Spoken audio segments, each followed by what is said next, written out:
U.S. military acting swiftly on Joe Biden's promise to retaliate. What more do we know about this strike?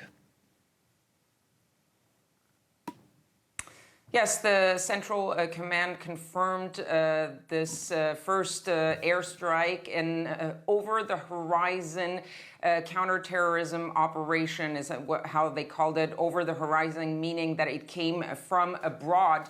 And they specified that it was an unmanned airstrike, so a drone strike on that target. So an individual that was targeted called a planner from ISK. So they really had someone specific in mind when they did that airstrike, and they also confirmed that they believed they had killed that target, and that so far the indications showed that there were no other casualties, no civilian casualties.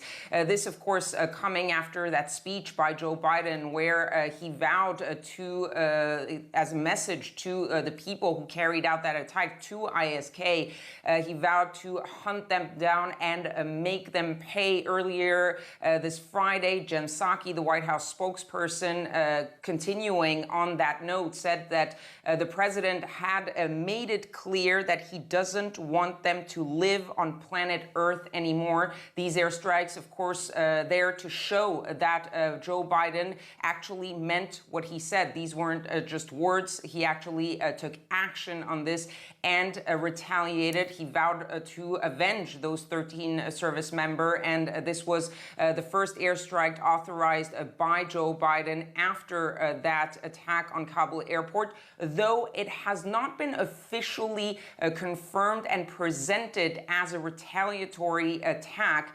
So it is not officially linked to the attack on Kabul, but of course it comes right after it and after those words by the president. Yeah, and tensions, meanwhile, and they still remain very high in Kabul, don't they? Just several hours ago, the U.S. had issued a statement urging citizens at 4 of the gates into the airport to leave immediately. What do intelligence services say about the threats of another attack? Well, that this imminent attack is really likely. That's what Joe Biden confirmed earlier this Friday. He said that that was the briefing that he had received from his national security team. The Pentagon earlier in the day calling it a specific, credible, and imminent threat. And the White House spokesperson saying that the next few days would be the most dangerous days of this mission. So really the whole administration is ready, has acknowledged that the risks are very high staying at the Kabul airport for U.S. troops. They know that there is that imminent threat. This is why, as you mentioned, there was that security alert from the U.S. Embassy telling American citizens who were near that airport, especially by those gates, to leave the vicinity of the airport immediately. For those who were not there, do not come to the airport. They feel that this attack is imminent. That was the case already before that airstrike by the Americans, and now they feel that that threat might have gotten even higher because they're now expecting possibly for ISK to retaliate to that retaliation. So the Americans are on high alert, but Joe Biden repeated it.